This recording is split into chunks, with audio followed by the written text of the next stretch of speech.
वेत्तारं कर्मभूव्रतां ज्ञातारं विश्वतत्त्वानां वंदे तद्गुणलब्धये। बोलो देवादिदेव जराष्ट्री महावीर भगवान की, मुनि कुंजर ज्येष्ठ आचार्य आदि सागर जी महाराज की, तीर्थ भक्त शिरोमणि आचार्य श्री महावीर कीर्ति जी महाराज की, वात्सल्य रत्नाकर आचार्य श्री 108 विमल सागर जी महाराज की, तपस्वी सम्राट आचार्य श्री 108 सनमती सागर जी महाराज की। बोलो परम पूज्य वर्तमान के वर्तमान चतुर्थ भट्टाधीश आचार्य श्री 108 सुनील सागर जी गुरुदेव की।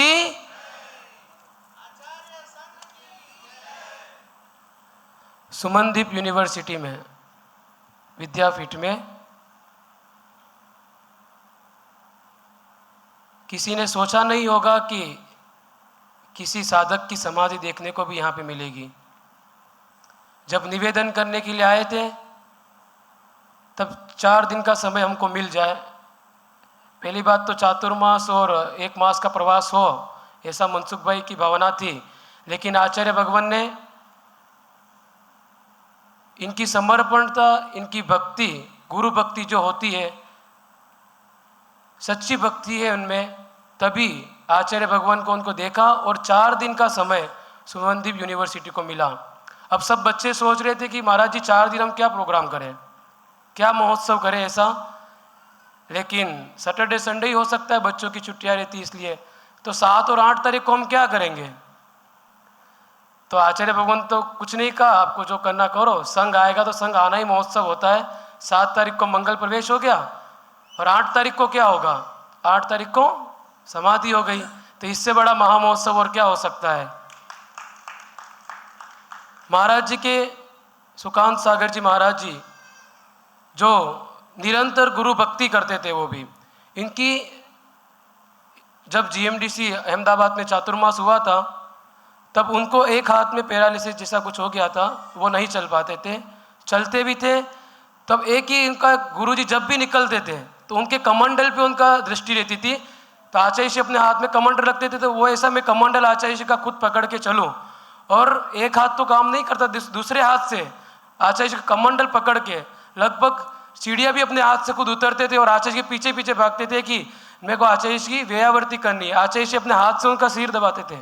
देखिए गुरु भी व्यावर्ती करते हैं। जब शिष्य की वेदना होती है, जब उनका स्वास्थ्य ठीक नहीं होता है, तो आचार्य जी जब उनके सर पे हाथ घुमा देते, वो सर से अपने हाथ से आचार्य जी का हाथ ले लेते थे और अपने हाथों से आचार्य जी की व्यावर्ती करते थे। और अस्वस्थता के कारण भी उनको पता था कि मुझे गुरु की विनय वंदना कैसे करनी है। जब सन्मति पार्क में भी उनकी वेदना हो रही तब उनको पता, जैसे आचार्य जी है तो अपना दोनों हाथ आगे करते थे, आप मेरे पास आओ, मेरे को आपके चरण चुने हैं। ऐसा नहीं कि उनको वेदना थी कि उनको किसी प्रकार की पीने की खाने की इच्छा थी, वो सब कुछ त्याग करने की भावना थी। और उनको पता था कि मैंने अगर संयम लिया है, किस लिए लिया है, मेरा खुद का कल्याण करने के लिए लिया है, हॉस्पिटल जाने के लिए नहीं लिया है, किसी से मेरी व्यावर्ती नहीं करानी, मेरे को तो मेरी साधना करनी है। वो साधना जब दीक्षा लेता है साधक, तब क्या सोच के निकलता है, जब ही साधु या दीक्षा ली उन्होंने, क्या भावना उन सबकी कि हमारा आत्मा का कल्याण हो और हमारी समाधि बिना किसी की सहायता से खुद के बलबूते पे हमारी समाधि और गुरु चरणों में हमारी समाधि हो। उनकी भी भावना थी कि मैं गुरु चरणों में समाधि हो। जब कहते हैं कि आचार्य भगवान तो यहाँ आने से 1-2 दिन पहले उनकी अस्वस्थता ज़्यादा बढ़ गई थी, लेकिन उनकी इच्छा थी कि आचार्य जी के सामने मेरी समाधि हो। और जैसे आचार्य जी का मंगल में पदार्पण हुआ और कल शाम को ही, और आचार्य जी ने अपने पास भी बुला लिया। अगर वहाँ पे रहते तो वहाँ आचार्य जी रात को जाते नहीं, लेकिन वो यहाँ पे भी आ गए आचार्य जी के पास में, और आचार्य जी के चरणों में ही उन्होंने अपना देह का विसर्जन किया। और मनसुख भाई आचार्य भगवान को कल बता रहे थे कि आचार्य जी मैं कल आप यहाँ पे नहीं रह पाऊँगा, मुझे मुंबई जाना है, एक बड़ा फंक्शन है, इसी आचार्य जी का आचार्य पद संस्कार होने हैं वहाँ पे, इसलिए मैं मुंबई जाऊँगा, इसलिए मैं यहाँ पे आज रात को ही निकलूँगा और कल रात को वापस, मतलब आज रात को वापस आ जाऊँगा। तो मनसुख भाई भी निकल गए थे, ट्रेन में बैठ भी गए थे, नहीं बैठे लेकिन पहुँचने ही वाले थे। तो जैसे उनको पता चला कि महाराज जी की समाधि हो गई, तो उन्होंने सब कुछ नहीं जाना, मुंबई कैंसिल कर दिया और आचार्य जी के पास में रात को ही 1:30 बजे यहाँ पे आ गए थे। और यहाँ पे पूरा देखा कि महाराज जी की समाधि हो गई, और जहाँ पे समाधि करनी थी अंतिम संस्कार, वहाँ पे भी पूरी जगह देखी। रात को घंटा भर वो वहाँ पे पास में खड़े रहकर हो सकता था वो किसी को इतने बड़े कर्मचारी कोई भी इनको नियुक्त कर सकते थे, लेकिन नहीं, ये काम मेरा स्वयं का है। गुरुओं की समाधि हुई है, साधक की समाधि हुई है, एक शावक का क्या कर्तव्य होता है वो उन्होंने भली भांति से निभाया और अपने खुद खड़े रहकर उन्होंने वहाँ पर पूरे क्रियाएं कराई और सुबह भी वापस 5:30 बजे उठकर वापस आ गए और आचार्य जी के दर्शन किए और मेरे को क्या आज्ञा, मुझे क्या करना बताइए।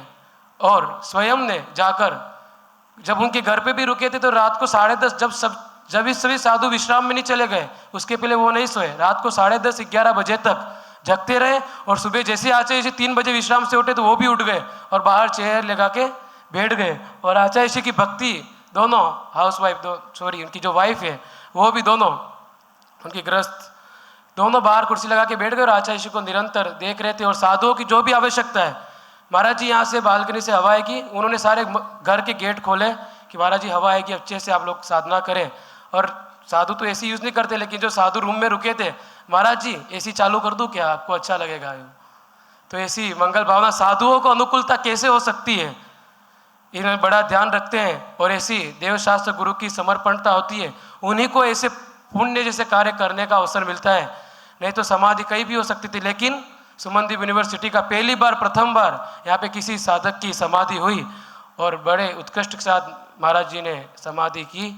और आचार्य श्री सुमनदीप यूनिवर्सिटी में आज यहाँ पे मंगलमय सभी को लाभ मिल रहा है। और आगे भी कल 9 तारीख को भी भक्ति संध्या है यहाँ पे, और 10 तारीख को 1:30 बजे से दोपहर में यहाँ पे प्रोग्राम होगा। और यहाँ के युवा बच्चे भी रात को 11 बजे लगभग 100 से अधिक युवा भी यहाँ पे पधार गए थे समाधि के समय। और निरंतर रात भर व्यायावर्ती में महाराज जी कैसे अनुकूलता कर सकते, क्या चीज़ें लाने के लिए, रात भर सोए नहीं बच्चे भी। और मनसुख भाई भी अपने समर्पणता के साथ लगे हुए हैं। यही भक्ति ही कहीं न कहीं अपने को अच्छा आगे प्रशस्त करते अपने मार्ग को।